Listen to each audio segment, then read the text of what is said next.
फोरचेस्टर United.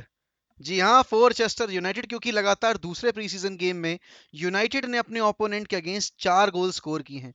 अभी 3 दिन पहले लिवरपूल के अगेंस्ट 4-0 की विक्ट्री हासिल करने के बाद आज मेलबर्न विक्ट्री के अगेंस्ट विक्ट्री हासिल कर ली है मैनचेस्टर यूनाइटेड ने। देखो, इस गेम को समझने के पॉइंट्स बहुत सारे हैं, लेकिन एक चीज जो हमें रियलाइज हुई कि ये टीम अभी भी उतनी ही ज्यादा वीक है जितनी लास्ट सीजन थी। क्योंकि अगर मैं फर्स्ट टीम प्लेयर्स की बात करूं जो कि हमारे फर्स्ट हाफ में खेल रहे थे, ब्रूनो उतना ही ज्यादा ओवर ट्राई करना, उतना ही ज्यादा ओवर एम्बिशियस होकर पासेस निकालना, ज्यादा एक्चुअली वो क्रिएटिव होने के चक्कर में ना बहुत ही ज्यादा बेवकूफी वाले पासेस भी देते हैं, जिसकी वजह से यूनाइटेड कॉटअप भी हो रही थी। एक तो सबसे इंपॉर्टेंट चीज जो गेम में देखने को मिली वो ये था कि ये मिडफील्ड फ्रेड और स्कॉट मैकटोमिनी की आपको टाइटल्स नहीं जितवा सकती। भले ये प्रीसीजन का गेम है, लेकिन आपको क्रैक्स दिख रहे थे उस मिडफील्ड में। और सबसे इंपॉर्टेंट चीज जो थी वो थी आपका जो हाई लाइन गेम प्ले था। आप हाई लाइन बनाए रखे हुए हो, लेकिन आपके डिफेंडर्स को ये नहीं पता है कि उनको कितना आगे जाना है, कितना कमिट करना है। वो पहला गोल जो कंसीड किया, बहुत सारे लोग उसमें हैरी मैग्वायर पर ब्लेम डाल रहे थे। बहुत सारे लोग उसमें ये कह रहे थे कि नहीं भाई, हैरी मैग्वायर की वजह से वो गोल हुआ। नहीं, it was because of Victor Lindelof immaturity.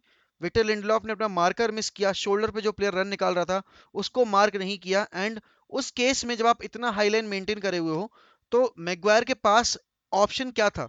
या तो वो उस पास को ब्लॉक करने के लिए आगे जाता, कमिट करता और वो डिफेंडर को फ्री करता, या फिर वो उस डिफेंडर के साथ रहता। तो मेरे लिए उस पहले गोल में गलती मैग्वायर से ज्यादा लिंडलॉफ की थी। और शुरू के अगर मैं 25 मिनट की बात करूं ना, they were literally all over us. और वो, क्योंकि वो ऑलरेडी इतना लो ब्लॉक मेंटेन करके खेल रहे थे, यूनाइटेड को हमेशा लो ब्लॉक के अगेंस्ट खेलने में प्रॉब्लम आती है। लेकिन वो पहले हाफ में अगर मुझे कोई एक स्टैंड आउट प्लेयर पकड़ना हो तो that would be Anthony Martial. एक एंथनी मार्शल का जो लास्ट सीजन सिनेरियो था ना कि लो ऑन मोटिवेशन, चल भले वो सेविया गए थे, वहां भी अच्छा परफॉर्म नहीं कर रहे थे, ऐसी वैसी जो उनकी चीजें हो रही थी। लेकिन यहाँ पर आज जो मैंने एंटनी मार्शल की देखी है एक तरीके से एम्बिशन और partnership along with Jadon Sancho, तो देखकर समझ में आया कि उस बंदे को कॉन्फिडेंस की जरूरत है, और एरिक टेन हैग के अंडर वो उस कॉन्फिडेंस पे खेल रहा है।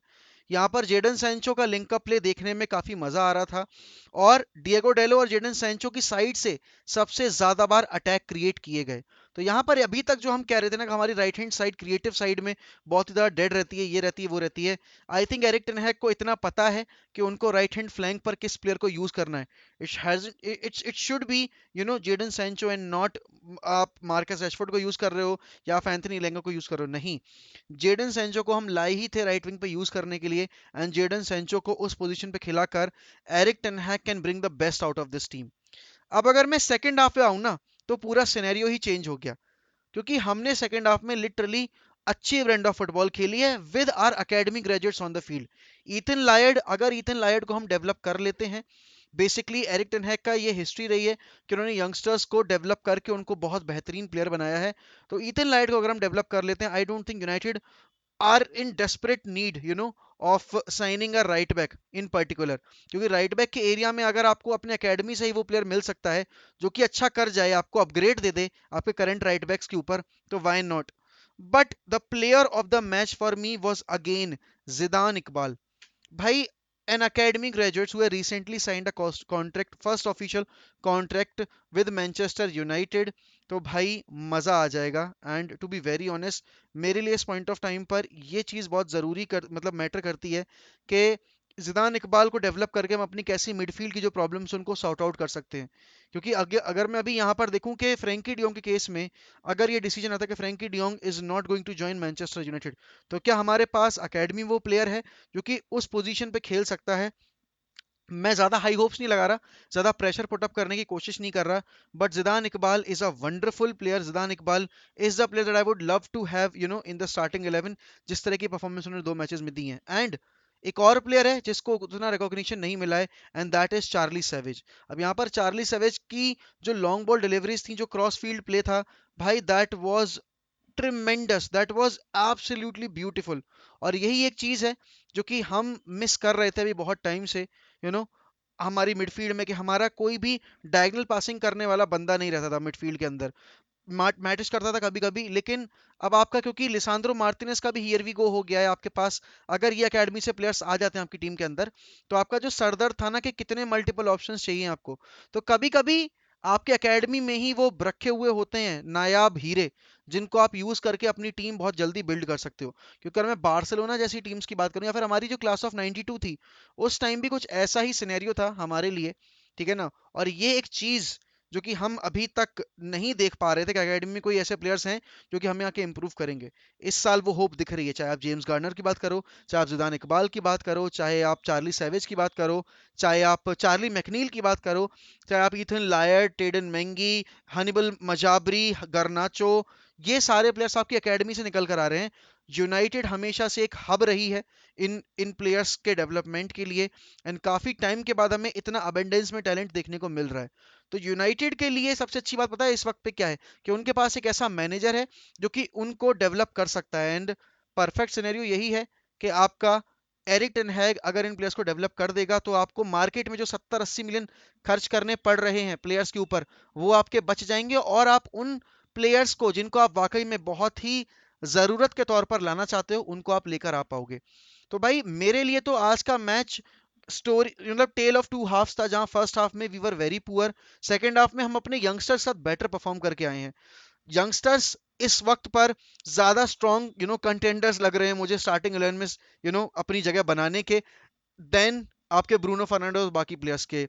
लेकिन एक प्लेयर जिसको मैं हैवीली क्रिटिसाइज करता आया हूं हमेशा से, वो है आपका मार्कस रेशफोर्ड। अगर मैं मार्कस रेशफोर्ड की आज की परफॉर्मेंस देखूं ना सेकंड हाफ में, he was wearing the armband and he played like a captain, to be very honest, because a captain always needs to deliver.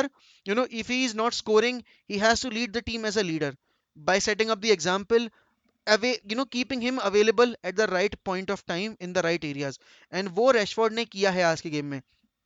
I am pretty happy with the performance of the second half, and in particular अगर first half की बात करूं तो आपका martial और Sancho, लेकिन second half में एक प्लेयर और, भाई एरिक भाई इतना रेकलेस प्लेयर है ना जिसकी कोई लिमिट नहीं है।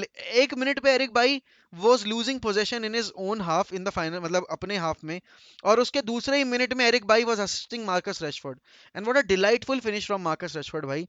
Loved the game, loved the atmosphere. हमने नानी को देखा आज अपनी टीम के अगेंस्ट खेलते हुए, and obviously a huge congratulations to all the United fans on the confirmation of Lisandro Martinez. Here we go हो चुका है, can't wait for Lisandro Martinez to join Manchester United. बड़े भैया भी ज्वाइन करेंगे अब जाकर मेलबर्न में टीम को बहुत ही जल्दी, ऐसी रिपोर्ट्स आई हैं। I am pretty much pumped up for the upcoming season, and two games, two wins, 8 goals scored, 1 goal conceded. A pretty solid start for Erik Ten Hag, but the loopholes are there. There are a lot of cracks that need to be fixed up, or there are a lot of areas where we need to pay attention, especially the midfield area. We are very much vulnerable in that midfield area. Defense line भी मतलब Lindelof और Maguire से काम नहीं चलेगा, आपको update और upgrade करने की जरूरत पड़ेगी। तो भाई आपका क्या ओपिनियन है इस मैच को लेके, वो जरूर बताइए कमेंट सेक्शन में, और मिलते हैं बहुत जल्द अगली वीडियो के साथ। तब तक के लिए goodbye, take care, and as always we will always keep the red flag flying high guys, as Manchester United will never die.